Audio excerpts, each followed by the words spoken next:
என்ன உணர பின்னாடி ஒளி வச்சிருக்க? பூடி. ஓனர் பொண்டாட்டி, உன் புருஷன் உனக்கு ரோஸ் கொடுக்க போறான்டி.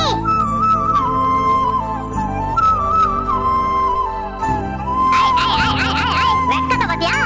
டாடி. எங்கயா பூ? இதாண்டி வாழைப்பூ. கல்யாணத்துக்கு முன்னாடி தாண்டி வாடி போன ரோசாப்பூ கொடுக்கணும். இப்ப வறுக்கிறதுக்கு வாழைப்பூ போதும். ஒரு கல்லுல 2 மாங்காய். உனக்கு பூவும் கொடுத்தாச்சு, ஒருவேளை சமையலுக்கும் ஆச்சு. என்ன உணர சொதப்பிட்ட? பூங்கொத்து கொடுப்பேன்னு நினைச்சேன். பூங்கொத்துல 10 பூ தாண்டா இருக்கும். இந்த வாழைப்பூவை பாரு, மடலுக்கு 10 பூ இருக்கு.